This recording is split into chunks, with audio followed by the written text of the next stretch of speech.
कल हुए टेस्ट का उत्तर हम जान लेते हैं कि उसका उत्तर क्या होगा। पहला प्रश्न है, ध्यान से पढ़ना है कि अक्षांश रेखाएं इनमें से कौन नहीं होती हैं। तो नहीं का मतलब क्या है कि ये जो है इसमें से कौन सा कथन गलत है। तो अक्षांश रेखाएं पश्चिम से पूर्व या क्षैतिज रूप से खींची जाती हैं, इसलिए इसका उत्तर सही होगा स। ठीक है। दूसरा प्रश्न देखिए, कौन सी रेखाएं इनमें सबसे बड़े वृत्त का निर्माण करती हैं। तो भूमध्य रेखा जो है सबसे बड़े वृत्त का निर्माण करती है। ठीक है। तीसरा प्रश्न देखिए, ग्रीष्म अयान्त की स्थिति कब होती है। तो 21 जून को होती है, जब कर्क रेखा पर सूर्य लंबवत चमकता है। तो इसका उत्तर क्या हो जाएगा, तीसरा वाला से। अब देखिए, दक्षिणी गोलार्ध का सबसे बड़ा दिन कब होगा। तो वह 22 दिसंबर को होता है, जब सूर्य मकर रेखा पर चमकता है। पांचवे का उत्तर देखिए, भारत में सबसे छोटा दिन एवं सबसे लंबी रात कब होगी। तो ठंड के समय में ही होती है, तो वह 22 दिसंबर को होगा। इस प्रश्न को क्लास में पढ़ा लिया गया है, वीडियो में जाकर देख सकते हैं। ठीक है, आगे बढ़ते हैं। प्रश्न छठवां देखिए कि पृथ्वी पर मौसम परिवर्तन का क्या कारण है। तो इनमें से कूट की सहायता से उत्तर देना, अगर केवल एक सही होगा तो एक, नहीं तो अन्य की सहायता ली जा सकती है। तो हमने क्लास में पढ़ाया था, सबसे प्रमुख कारण है पृथ्वी का अपने अक्ष पर झुकाव, और दूसरा सूर्य के चारों ओर परिक्रमा करना। ठीक है, तो पहला दूसरा सही है, जबकि तीसरा सही नहीं होगा। ठीक है, क्यों? क्योंकि अपनी धुरी पर घूमने की वजह से दिन होता है, जबकि मौसम परिवर्तन के लिए वर्ष होना चाहिए, जो परिभ्रमण के कारण होता है। विस्तार से समझना है तो क्लास देख लीजिएगा फिर से। ठीक है, तो इसका उत्तर क्या हो गया, 1 और 2। ठीक है, तो इसका उत्तर भी यही स वाला हो जाएगा। चंद्र ग्रहण क्यों लगता है। तो चंद्र ग्रहण तब लगता है जब पृथ्वी सूर्य और तीनों एक ही रेखा में होते हैं, लेकिन पृथ्वी जब बीच में आ जाती है चंद्रमा और सूर्य के, तब होता है। ठीक है, तो इसको देख लेते हैं। जब चंद्रमा सूर्य और पृथ्वी के बीच में आ जाता नहीं, जब सूर्य पृथ्वी और चंद्रमा के बीच में आ जाता नहीं, जब पृथ्वी चंद्रमा सूर्य और चंद्रमा के बीच में आ जाती है। इसका उत्तर ए वाला होगा। लिथोस्फीयर क्या है। तो हमने पढ़ाया था क्रस्ट मेंटल कोर के अलावा सीमा सिया लिफे भी पढ़ाया था, उसी के साथ लिथोस्फीयर, बैरीस्फीयर और पायरोस्फीयर पढ़ाया था। लिथोस्फीयर, पायरोस्फीयर और बैरीस्फीयर। तो लिथोस्फीयर किससे संबंधित है, क्रस्ट से संबंधित है, पहला वाला होगा। निम्न में से कौन सा कथन सही है। तो सियाल सीमा के ऊपर तैराव की स्थिति में, यह कथन सही है। ठीक है, आगे बढ़ते हैं। अब देखिए प्रश्न संख्या 10 कि सियाल यानी कि ऊपरी क्रस्ट जो है किससे निर्मित है।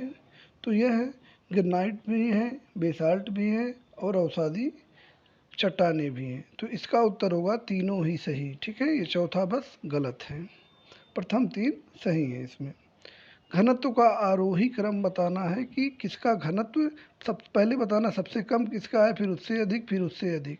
तो पृथ्वी के ऊपर से नीचे आने पर घनत्व बढ़ता है, तो वही क्रम हम देखेंगे।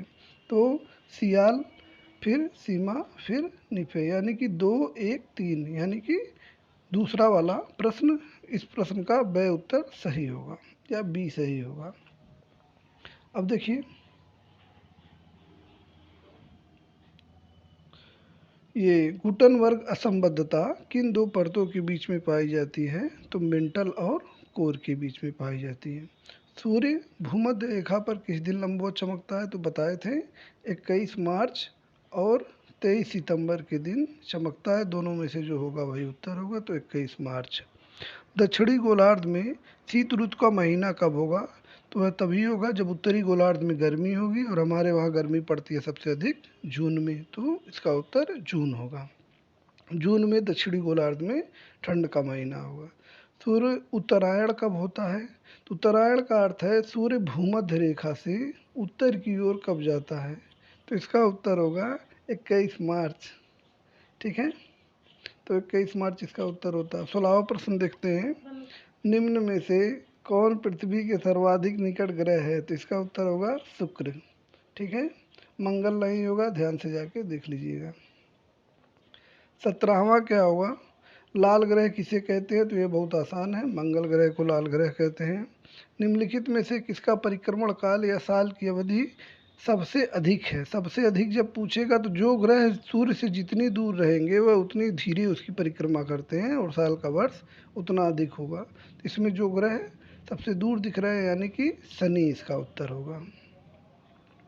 अब देखिए, निम्न में से किसकी किसकी अपनी धुरी पर घूर्णन की गति सबसे अधिक है? तो इसका उत्तर होगा बृहस्पति। लगभग 9.8 घंटे में ही हो जाता है।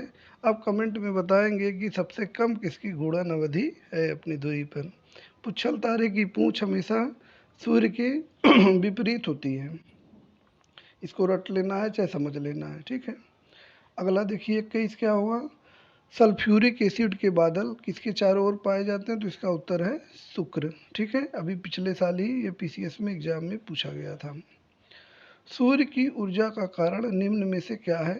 तो सूर्य की ऊर्जा का कारण है नाभिकीय संलयन। हाइड्रोजन का नाभिकीय संलयन हो रहा है जिससे वह हीलियम में बदल रहे हैं। सूर्य से पृथ्वी तक प्रकाश आने में लगभग कितना समय लगता है? तो दूरी लगभग 15 करोड़ किलोमीटर है और प्रकाश 1 सेकंड में 3 लाख किलोमीटर चलता है। तो इस हिसाब से निकालेंगे तो लगभग 8 मिनट उत्तर आपका आएगा। या तो इसे रट लेना है या तो इसे समझ लेना है, ठीक है। छोटे आकार के तारों के मरने के बाद वह क्या बनते हैं? तो जो सबसे छोटे आकार के तारे मरते हैं तो वह श्वेत वामन बनेंगे। और अगर उससे बड़े आकार का है तो न्यूट्रॉन स्टार और सबसे बड़े आकार का है तो ब्लैक होल। और पल्सर क्या होता है? इसका जवाब कमेंट में देना है।